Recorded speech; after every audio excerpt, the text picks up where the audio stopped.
네, 시청자 여러분 안녕하세요. 시사고향 브로의 김승유리입니다. 지금 정치권은 한마디로 검수완박 전쟁입니다. 민주당은 이번에야말로 검찰 수사권 완전 박탈에 칼을 갈았고요. 국민의힘과 검찰은 어떻게든 저지하려고 난리가 아니었습니다. 중재안이 나오면서 사이좋게 끝나나 했는데 그 중재안이 또 파기되면서 다시 전쟁이 붙었죠. 결국 민주당이 모든 법을 통과시키면서 검수완박 사단이 일단락되었습니다. 물론 후폭풍은 여전히 남아있지만요. 자, 오늘은 그동안 있었던 검수완박 전쟁을 한번 정리해 보겠습니다. 민주당은 왜 그렇게 검수완박에 사활을 걸었을까요? 왜 그렇게까지 검찰 수사권을 뺏으려고 했을까요? 그리고 이번에 통과된 검수완박 법안은 어떤 내용이었을까요? 시작해 보겠습니다.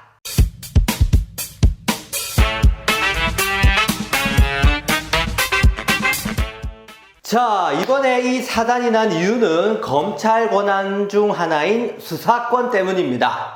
민주당은 검찰 수사권을 완전히 박탈해야 된다고 해왔고요. 국민의힘과 검찰은 당연히 죽어도 안 된다였습니다. 민주당은 왜 검찰의 수사권을 뺏으려고 했을까요? 이번 사태를 잘 이해할 수 있게 이 수사권에 대한 원론적인 얘기부터 먼저 해보겠습니다. 검찰의 수사권이 왜 문제가 되는가? 지금까지 검찰에겐 어떤 권한이 있었던 걸까요? 자, 쉬운 비유로 한번 시작해 보겠습니다. 왜 우리 옛날 학창시절에 담임 선생님이 잠깐 교실을 비울 때 반장한테 이런 말을 하고 가죠. 야, 반장! 떠드는 사람 칠판에 이름 써놔.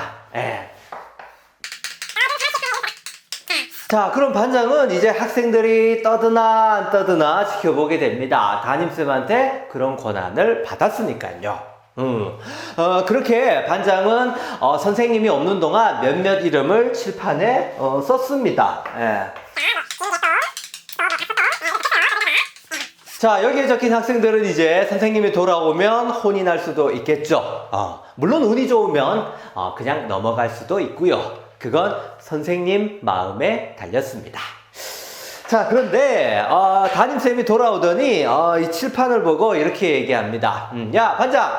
여기 적힌 애들 네가 알아서 벌 세워. 오우, 반장이 직접 벌을 내린다고요? 이건 좀 오바가 아닐까요? 학생이 같은 학생을 처벌한다는 겁니다. 동갑 친구들끼리 모인 반에서 반장한테 너무 많은 권한을 준 것 같은데요. 그죠? 학생이 학생한테 벌을 주는 거. 아무리 반장이라지만 좀 이상합니다. 자, 그런데 만약에 선생님이 앞으로도 반장한테 계속 이런 권한을 준다면 어떻게 될까요? 이제 그 반 아이들은 뭔가 아무래도 반장 눈치를 볼 수밖에 없겠죠. 반장도 이 권한을 휘두르다 보면 슬슬 이상한 짓을 하게 될 겁니다. 반장이 뭐 대단한 성인 군자입니까? 사심이 생길 수도 있죠. 자기가 마음에 안 든 친구를 이제 떠드는 사람으로 간주해서 벌을 줄 수 있는 겁니다. 반장은 이게 딱히 잘못됐다는 생각도 못 할 겁니다. 왜냐? 선생님이 준 정당한 권한이기 때문이죠. 자, 이건 반장도 반장이지만 사실 선생님이 잘못한 겁니다. 반장에게 너무 많은 권한을 줬죠. 반장은 이제 봉사하는 자리가 아니라 하나의 권력이 돼 버렸습니다. 자, 이렇게 지나친 권한은 자연스럽게 권력이 됩니다. 물론 이 권한과 역할 자체가 문제는 아닙니다. 선생님이 없을 때 조용히 자습을 하려면 학생들이 떠들면 안 되겠죠. 반장의 감시 역할도 분명 중요합니다. 그죠? 그리고 떠든 학생들에게 약간의 주의를 줄 필요도 있죠. 이거 둘 다 굉장히 공적으로 중요한 일입니다. 그런데 이 두 권한을 반장 한 사람한테 다 몰아주게 되면 그건 또 다른 문제를 일으킨단 말이죠. 예. 자, 마찬가지입니다. 우리 사회에 꼭 필요한 일이라도 그 권한이 지나치게 소수에게 몰려있으면 안 됩니다. 일반적인 민주주의 사회에서 권한을 분산시키고 감시와 견제장치를 두는 이유가 있습니다. 네. 공적으로 부여받은 권한을 자신의 힘과 지위로 생각하지 말란 거죠. 자, 그리고 이런 공적인 권한 중에서 가장 조심스럽게 써야 하는 것이 바로 형벌에 관한 일입니다. 사람을 살릴 수도 있고, 죽일 수도 있는 일이니까요. 그래서 범죄자가 죄를 지으면 국가에서는 이 사건을 수사하고 범죄자를 기소하고 그리고 재판에 세웁니다. 이 지루한 과정을 다 거친 다음에야 드디어 처벌을 하는 거죠. 아무리 때려 죽이고 싶은 범죄자라도 이 수사 그리고 기소 그리고 재판 이란 절차에 맞게 진행하는 게 국가의 원칙입니다. 마음에 안 든다고 바로 잡아다 가두고 고문하고 그건 국가도 아니고 민주주의도 아니죠. 그냥 깡패입니다. 깡패. 그래서 민주주의에선 절차가 곧 원칙입니다. 네. 자, 그리고 또 하나의 원칙은요, 이렇게 절차가 나눠져 있다면 그 임무도 각기 다른 기관이 나눠 맡아야 한다는 겁니다. 왜 그럴까요? 자, 예를 들어서 만약 수사, 기소, 재판을 한 사람이 다 결정한다면 어떻게 될까요? 요 반장처럼. 사실 이건 뭐 왕이나 다름없죠. 그럼 내 맘대로 수사하고 기소해서 징역 몇 년 땅땅 때릴 수 있는 거 아닙니까? 그죠? 자, 한낱 인간이 한치의 잘못도 없이 이 모든 걸 사심없이 공정하게 할 수 있을까요? 아니요. 민주주의는 기본적으로 인간을 못 믿기 때문에 만들어진 제도입니다. 역사적으로 볼 때 인간은 틈만 나면 못된 짓을 하더라. 그래서 시스템적으로 아예 막아놔야 돼. 이게 민주주의의 가장 근본적 원칙이죠. 그래서 수사, 기소, 재판이라는 엄청난 공권력은 당연히 권한을 분산시켜야 합니다. 네. 자, 민주주의에서 정부기관들은 모두 국가와 국민을 위해 힘쓰면서도요, 동시에 서로를 감시하고 견제하는 역할도 해야 됩니다. 행정부, 사법부, 입법부 이렇게 나눈 것도 다 이런 이유 때문이죠. 어느 한 곳이 천하무적 파워를 행사하지 말란 겁니다. 어떤 범죄 혐의자가 있다고 국가기관들이 막 벌떼처럼 나서서 그 사람을 잡아 가두는 게 흔히 말하는 정의가 아닙니다. 범죄 사실을 밝히는 동시에 이 과정에서 혹시 다른 정부기관이 법을 위반하진 않는지 감시도 같이 해야 되는 겁니다. 자, 예를 들어서 여기 A가 수사기관이라고 하고 B가 기소기관 그리고 C가 재판기관이라고 해볼게요. 자, 어떤 사건이 벌어지면 이제 A가 출동해서 수사를 합니다. A가 수사를 다 하고 B한테 이 사건을 기소하라고 넘깁니다. 근데 B가 이 A 수사를 보니까 이거 영 엉터리예요. 그럼 B는 A의 요청을 받아주지 않고 기소를 하지 않는 겁니다. 그럼 자연스럽게 A에 대한 감시 견제가 되는 거죠. 만약 엉터리 수사를 했다면 A가 책임을 져야 될 겁니다. 자, 근데 만약에 이 엉터리 수사를 B가 기소한다면 이제 이 사건은 C로 넘어가게 되죠. 근데 재판을 해보니까 이거 진짜 말도 안 되는 수사의 기소였던 겁니다. 그럼 C는 무죄를 내릴 수 있겠죠. 그럼 A, B에 대한 견제가 되는 겁니다. 그럼 마지막에 있는 C는 누가 견제하나요? 재판도 한 번이 아니라 최대 3번까지 열죠. 재판은 3심제다. 들어보셨죠? 이것도 다 재판의 실수를 최대한 막으려고 하는 겁니다. 이해되시죠? 자, 국가의 일은 회사 일처럼 마냥 빨리빨리 처리하는 게 능사가 아닙니다. 공권력을 사용하고 판단하는 것도 한 인간이기 때문에 그걸 통제할 수 있는 장치가 민주주의에서 반드시 필요하죠. 그래서 각 단계의 권한을 나누는 게 민주적 원칙에 정말 중요하다는 겁니다. 자, 이제 왜 권한을 최대한 분리해야 되는지 이해하시겠죠? 근데 참 특이하게도 우리나라에는 이 셋 중에서 이 수사와 기소를 둘 다 가진 집단이 있습니다. 사람을 수사하고 재판에 세울 수 있는 권한을 한 곳이 다 가지고 있단 말이죠. 바로 검찰입니다. 자, 검찰은 그래서 수사권과 기소권을 전부 가지고 있습니다.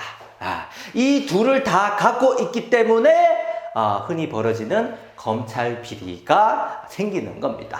왜 아까 반장은 감시와 처벌을 둘 다 할 수 있었죠? 그래서 처벌하고 싶은 사람이 있으면 마음대로 이름을 적을 수 있었습니다. 그런데 이름을 쓸 수 있는 권한이 있다면 동시에 안 적고 눈 감아주는 권한도 있다는 거겠죠?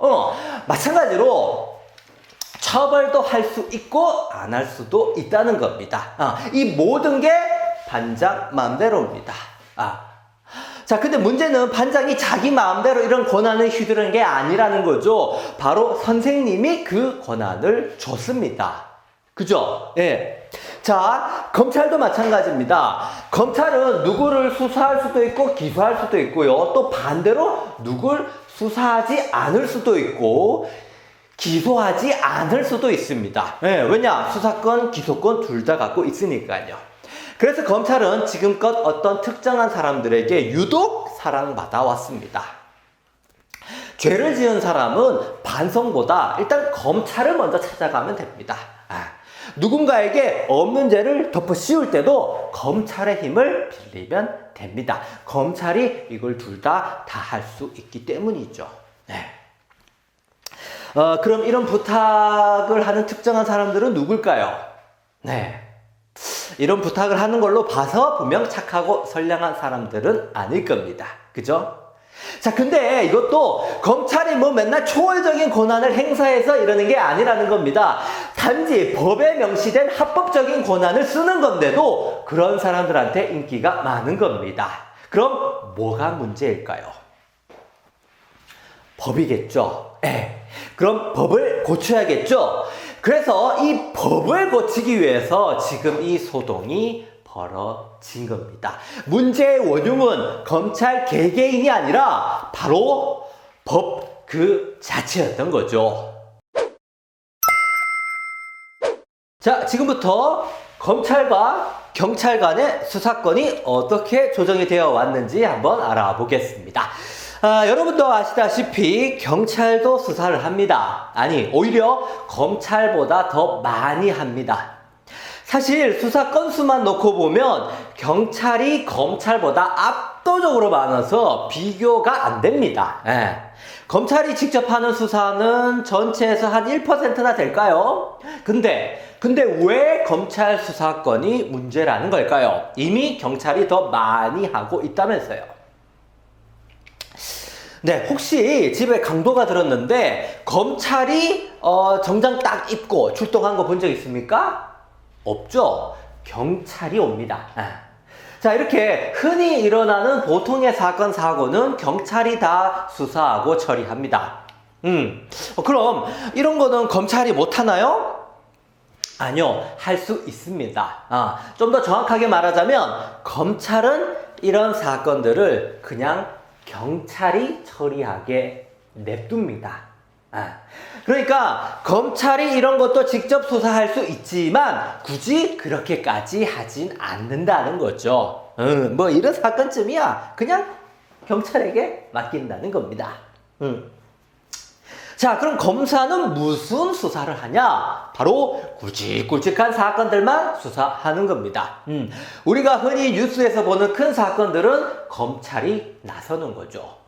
이런 사건들은 사회적 파장이 크기 때문에 당연히 이걸 수사하는 검찰한테 관심이 모아질 수밖에 없습니다.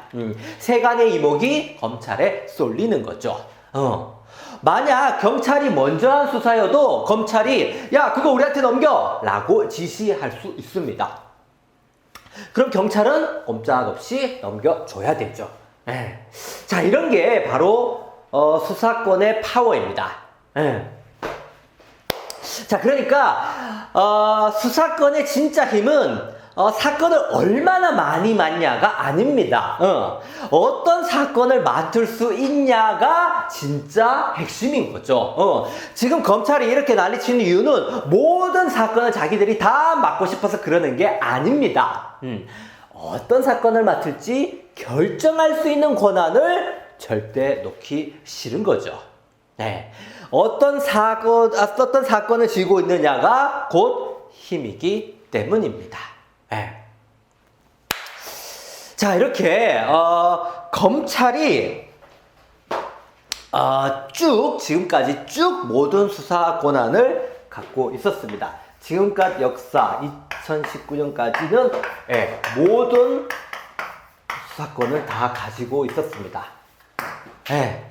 그리고 경찰은 사실상 없었어요.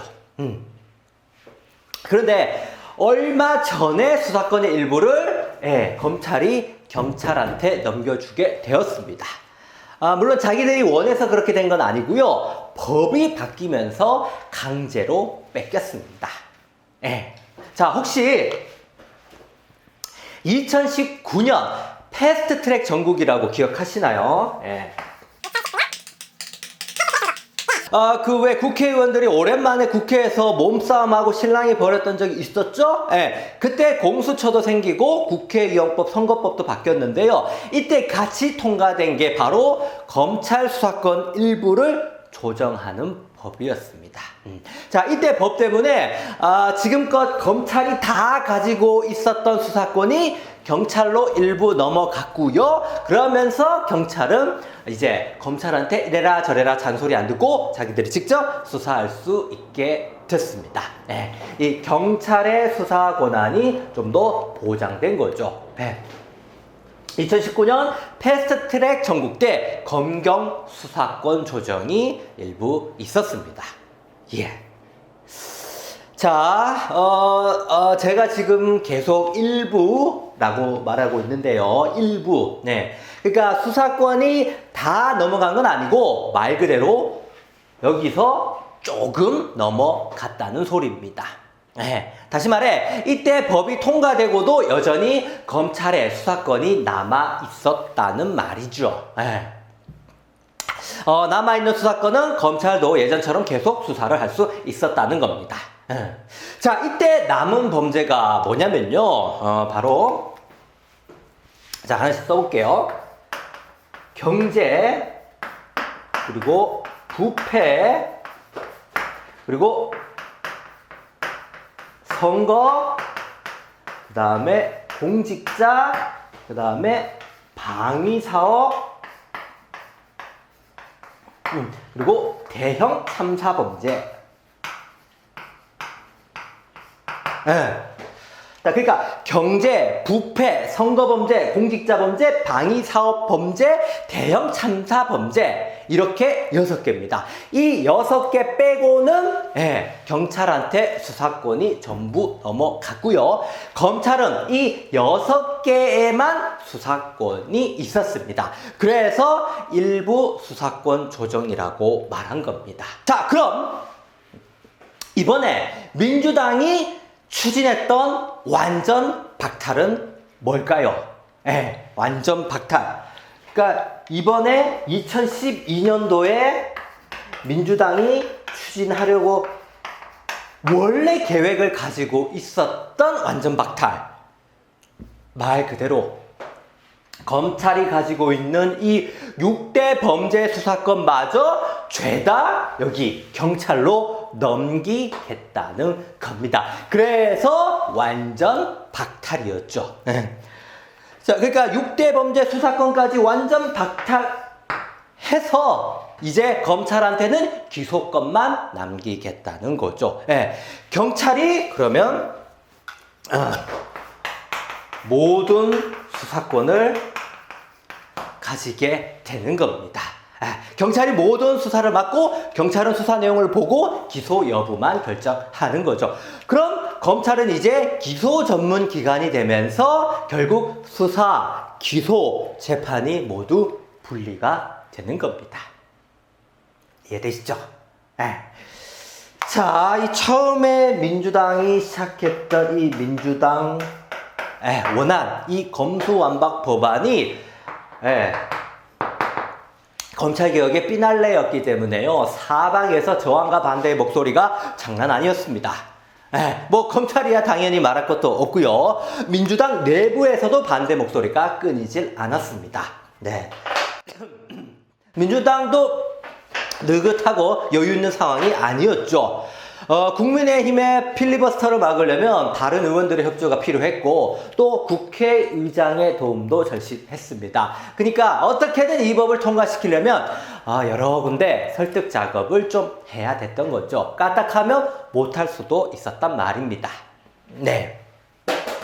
자, 이렇게 여야 대치가 아주 격렬한 가운데 갑자기 박병석 국회의장이 중재안을 제시했는데요. 싸우지 말고 양쪽 서로 양보 좀 합시다. 이렇게 중재안을 냈어요. 근데 예상 외로 여야 원내대표가 아주 쉽게 이 중재안에 합의를 하게 된 겁니다. 아니, 이렇게 쉽게 합의가 됐다고? 이런 생각을 하는 찰나에 국민의힘이 갑자기 이 합의를 또 깨버렸습니다. 자, 민주당은 이걸 오히려 기회로 잡았습니다. 합의를 파기한 건 국민의힘이다. 우린 이 합의한 대로 통과시키겠다. 뭐 나중에 입법 독주니 절독 추진이 있다는 소리 하지 마라. 이렇게 민주당이 밀어붙이면서 결국 중재안이 국회를 통과했습니다. 자, 2012년 박병석 국회의장의 중재안으로 결국 법이 통과되었다는 말입니다. 이 민주당 원안은 안 됐지만 이 박병석 국회의장의 중재안으로 이번 검수완박 법안이 통과되었습니다. 자, 그럼 이번에 통과된 중재안의 내용을 한번 정리해 보겠습니다. 자, 박병석 의장이 낸 중재안 내용은 이렇습니다. 처음에 민주당은 6대 범죄 수사권을 모두 박탈시키려고 했죠. 근데 중재안에서는 6개에서 4개만 우선 분리하기로 했습니다. 자, 그 4개가 뭐냐면요. 자, 이제 자주 언급되니까 여기 표시를 해둘게요. 자, 선거, 그리고 공직자 방위 사업, 대형 참사 범죄. 요렇게 4개. 요렇게 4개 수사권은 바로 분리하고요. 여기 경제범죄, 부패범죄만 일단 검찰에 남겨두기로 한 거죠. 자,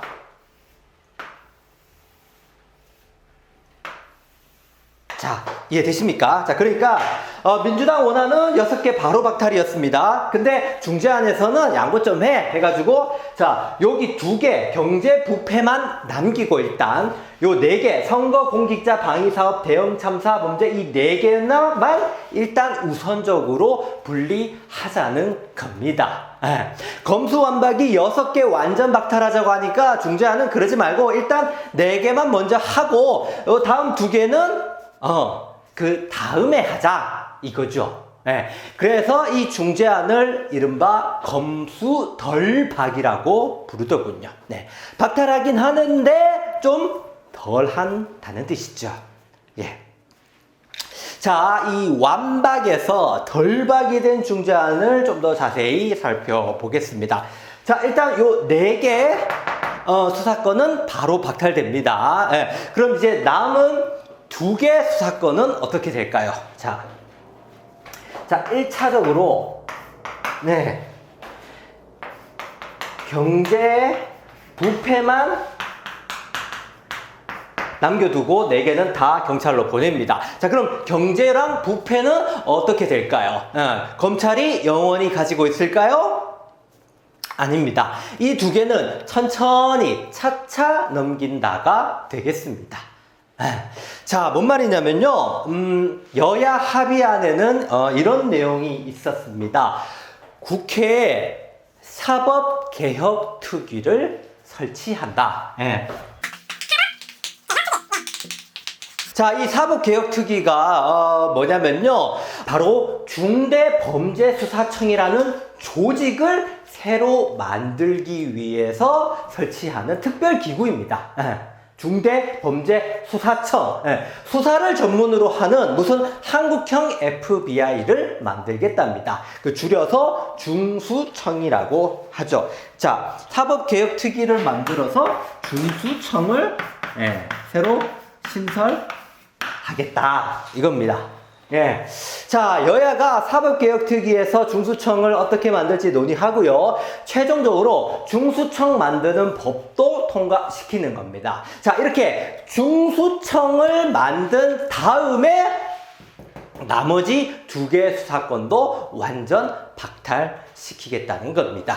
자, 이해되시나요? 자, 그러니까 자, 이게 1차는 2개가 남고, 그 다음에 여기 2차로 갈 때는 완전히 없어지는데, 요 사이, 1차에서 2차로 넘어가는 요 사이에 뭐가 필요하다? 바로 중수청을 만들어서 하기로 한다는 거죠. 이해되시나요? 자, 정리하자면, 자, 요 4개는 바로 박탈. 그럼 나머지 경제 부패만 남죠? 요거는 중수청을 만든 다음에 박탈. 이렇게 검찰의 모든 수사권을 분리시키겠다는 겁니다. 이게 중재안의 핵심 내용이었죠. 자, 이 중재안에 여야 원내대표가 서로 사인을 했던 겁니다. 자, 그런데 이 합의서에 잉크도 마르기 전에 국민의힘이 갑자기 이 합의안을 깨버리죠. 왜 갑자기 이러는 건지 모르겠지만 국민이 반대해서 합의를 깬다는 취지였습니다. 그래서 국민의힘이 다시 합의를 제안했지만 민주당은 그냥 이대로 직진하기로 합니다. 자, 자기들이 처음에 했던 민주당 원안은 포기하고 이 박병석 중재안 이 방향으로 그냥 직진하기로 한 겁니다.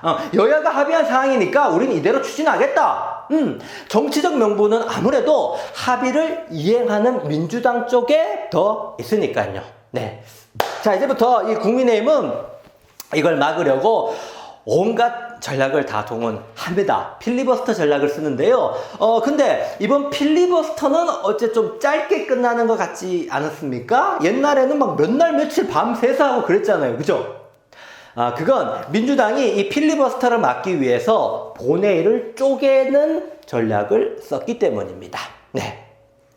본회의가 끝나면 필리버스터도 자동으로 종료되거든요. 그래서 그 사람들이 밤새도록 필리버스터를 할 수 없었던 겁니다. 자, 결국 이렇게 검찰의 4개 수사권을 분리시키는 검찰청법, 형사소송법 개정안을 모두 통과시켰습니다. 민주당은 이때 정의당이 제안한 내용도 일부 수용하는데요. 원래 바로 박탈하기로 했던 요 4개 범죄 중에서 요 선거만 12월 31일까지 올해 31일까지 검찰이 수사할 수 있게 해뒀습니다. 왜냐면 곧 지방선거가 있으니까 그것까지만 검찰이 수사하게 하자는 거죠. 선거 범죄만 12월 31일까지 검찰이 할 수 있게 정의당이 제안한 요 내용까지 합해서 결국 법이 통과되었습니다. 자, 요 세 개 법은 묻지도 따지지 않고 바로 박탈. 그리고 선거 범죄는 12월 31일 이후에 박탈. 그리고 경제와 부패는 중수청을 만든 다음에 박탈. 이해되시죠? 예. 자, 이렇게 요 6가지가 차례대로 이제 경찰로 넘어가는 겁니다. 네. 자, 민주당이 그렇게 수건했던 검찰 수사권 분리 법안은 결국 이렇게 통과되었습니다. 분명 큰 산을 넘었지만 그렇다고 벌써 축배를 들긴 아직 이릅니다. 왜냐면 여전히 2개 수사권이 검찰에 남아있기 때문이죠. 또 그리고 하필 그게 또 경제, 부패 범죄라는 것도 뭔가 찜찜합니다. 힘 있는 사람들이 저지르는 가장 흔한 범죄가 바로 이 2개란 말이죠. 이게 검찰에서 완전히 박탈될 때까지는 마음을 놓을 수가 없는 겁니다. 이번 법안이 한 번의 완박이 아니기 때문에 여전히 숙제가 남은 거죠. 아니 왜 그래도 여기 중수청 만들면 남은 2개도 완전히 박탈된다면서요. 뭐 이거 시간상의 차이일 뿐 언젠간 전부 박탈되는 거 아닌가요? 네, 여야 합의에서는 중수청을 만들면 남은 2개도 바로 분리시키기로 했죠. 분명 그랬습니다. 근데 국민의힘이 그 합의를 진작에 깨버렸죠. 그럼 이 상황에서 민주당이랑 사이좋게 앉아서 이 중수청을 만들려고 할까요? 네, 나머지 이 2개 수사권을 박탈시키려고? 글쎄요, 국민의힘이 그럴 리가 없겠죠. 예. 이번에 통과된 검찰청법하고 형사소송법 개정안에는 분명히 요 4개 수사권만 분리하는 걸로 되어 있습니다. 여기까지는 좋죠. 그런데 문제는 이 2개 수사권에 대해서는 언제 어떻게 분리하겠다는 내용이 전혀 없다는 겁니다. 예. 그래서 이번 개정안의 가장 큰 문제가 바로 이 부분. 남은 수사권을 분리할 수 있는 법적 근거가 없단 말이죠. 합의안에서는 중수청 만들면 하기로 했죠. 근데 국민의힘이 그 합의안을 깼단 말입니다. 그러니까 이 2개를 따로 분리시킬 만한 법적 근거가 지금 없다는 말이에요. 이해되시나요? 자, 그럼 이제 어떻게 해야 될까요? 이번에 통과된 개정안이 자꾸 이런 지적이 나오니까 민주당도 대응에 들어갔습니다. 그래서 이 사법개혁 특위 활동을 어떻게든 해내야 되는데 어떻게 해야 될까? 그래서 아예 법으로 완전히 못을 박아 버렸습니다. 국민의힘이 합의안도 깨고 협조도 안 할 게 뻔하니까 이걸 법으로 추진하겠다는 거죠. 반드시 중수청을 설치하겠다는 겁니다. 남은 수사권의 완전 박탈을 위해서. 이해되시나요? 그래서 결국 사법개혁 특위 법안도 이번 개정안 처리할 때 같이 본회의를 통과했습니다. 이제 이 사법개혁 특위도 법적 근거가 생겼기 때문에 활동을 하지 않을 수 없게 되었습니다. 자, 이 사법개혁 특위 법안을 보면요, 이제 국회에 사법개혁 특별위원회를 설치해야 됩니다. 민주당 7명, 국민의힘 5명, 그리고 비교섭 단체 1명 해서 총 13명으로 위원회를 구성하고요. 올해 12월 31일까지 중수청 법안, 요거를 통과시키기로 법으로 정한 겁니다. 그리고 이 중수청 법안이 통과되면 1년 안에 중수청을 신설해야 되고요. 그럼 이제 정말 검찰의 나머지 2개 수사권을 완전히 분리시킬 수 있는 겁니다. 처음에 여야가 합의했던 중재안으로 정리가 싹 되는 거죠. 자, 그러니까 이제 남은 일은 정말 사개특위 활동을 잘해서 중수청을 실제로 탄생시키는 겁니다. 이 과정이 남았기 때문에 아직 방심하긴 이르다는 거죠. 법적 근거를 남겨놨지만 그렇다고 국민의힘이 이걸 순순히 따르겠습니까? 사개특위 활동을 성실히 할 리가 없고 중수청 법안도 최대한 회방을 놓을 겁니다. 특유의 여론전까지 써가면서 어떻게든 맞겠죠. 그래도 국회에서 싸움은 민주당이 의석수가 많기 때문에 어떻게든 돌파한다고 쳐도요. 문제는 이제 윤석열 정부가 가지게 될 입법 거부권입니다. 검수완박의 마지막 피날레가 바로 이 중수청 설치죠. 근데 중수청 법안을 국회에서 통과시켜도 윤석열 정부가 여기에 거부권을 쓰게 되면 국회로 다시 돌아오게 됩니다. 거부권으로 돌아온 법을 다시 처리하려면 처음에 할 때보다 당연히 더 어렵습니다. 네. 자, 조건이 중수청인데 중수청을 설치하지 못하면 남은 두 개의 수사권도 분리할 방법이 없죠. 그러니 윤석열 정부와 국민의힘은 이 중수청 설치를 절대 가만두지 않을 겁니다. 민주당은 또 어떻게든 이 과정을 헤쳐나가야 되겠죠. 그래서 검수완박 전쟁은 아직 끝이라고 할 수 없겠습니다. 네. 현재는 바로 여기까지. 네. 바로 여기까지만 진행이 됐고, 이 밑에 2차로 넘어가는 이 나머지 두 개가 넘어가는 2차 중수청 싸움이 또 기다리고 있습니다. 전쟁은 앞으로도 계속된다는 거죠. 예. 자, 우여곡절이 많았지만 어쨌든 이번 전쟁을 한마디로 하자면요, 시작은 검수완박이었으나 일단 검수 덜박으로 전반전을 끝냈다라고 볼 수 있겠습니다. 네, 중수청 설치를 위한 후반전이 또 펼쳐지겠죠. 예, 여러분들은 이 과정을 어떻게 지켜보셨나요? 네. 참 그러고 보면 민주주의라는 게 참 좋으면서도 때론 답답한 구석도 있습니다. 무슨 일이든 다양한 의견이 있어서 그것도 들어봐야 되고, 또 이해관계가 막 얽혀 있으면 개혁과 저항이 맞붙으면서 싸움이 나기도 합니다. 지루하고 복잡한 절차는 말할 것도 없죠. 네. 민주주의는 이렇게 천천히 변하길 바라나 봅니다. 네. 검찰 수사권 전쟁은 일단 덜박으로 일단락됐지만요, 전쟁은 아직도 남아 있다는 것. 우린 이걸 계속 지켜봐야겠습니다. 자, 저는 다음 영상에서 또 뵙겠습니다. 여러분, 안녕히 계세요.